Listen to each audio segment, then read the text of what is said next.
Hello friends, welcome back to a new video. So friends, today in this video I am going to share with you the topic of separation of powers, which is one of the concept under the administrative law. So let's we see that today what is the doctrine of separation of powers and what are the theories of various prominent jurists on it.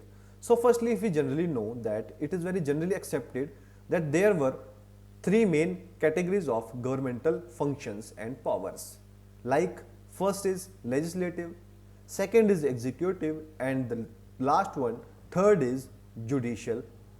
So likewise, there are three main organs of the government in a state: legislature, executive, and judiciary. So according to the theory of separation of powers, these three powers and functions of the government must in a free democracy always be kept separate and be exercised by three separate organs of the government.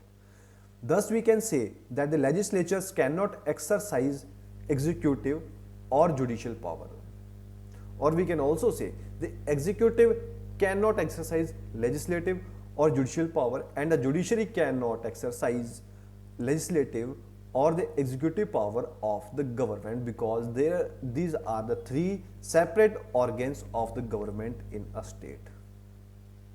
Now, what is the origin of the doctrine of separation of powers? The doctrine of separation of powers is of ancient origin, and the history of the origin of the doctrine is traceable to Aristotle.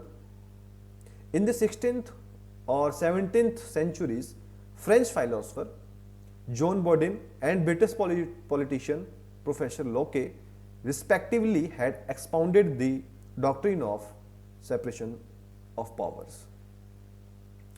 If all these powers or any two of them are united in the same organ or individual, there can be no liberty. But so this is the origin.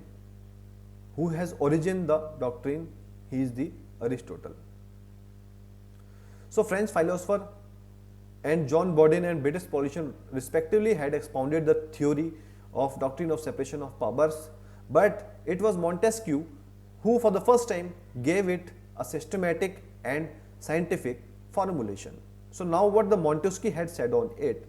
So Montesquieu theory of separation of powers provides that powers are of three kinds: legislative, executive, and judicial, and that of each these powers should be vested in a separate and distinct organ. For if all these powers or any or two of them are united in the same organ and or are individual, there can be no liberty. So these are the basically what they had just said. Montesquieu theory is one of the best theory on the separation of powers. So according to Wade and Phillips, separation of powers may mean three different things. So now what are these different things? First is that the same person should not form part of more than one of the three organs of the government. For example, the ministers should not sit in the parliament. Second is that one organ of the government should not control or interfere with the exercise of function by another organ, like the judiciary should be independent of the executive or the legislative, or the ministers should not be responsible to parliament. And the main last third point is one organ of the government should not exercise the function of another. Example, the ministers should not have the legislative powers. So the main thing is separation of powers means the three powers must be separate to each other, like legislative, executive, and judiciary. So now what are the effect of the theory of separation of powers? The theory of separation of powers are propounded by Montesquieu. I want to repeat it again, and it is to be noted that the theory of separation of powers are propounded by Montesquieu had tremendous impact on the growth of administrative law and function of governments. It attracted English and American jurists as well as politicians. And according to this theory, if the legislative, the executive, and the judicial functions were given to one man, there was an end of a personal liberty. So this is the effect of the theory of separation as to why it is required and why it was given as a subject under the administrative law for us, for unlike a student. And what is the purpose of knowing it today, I want to discuss with you.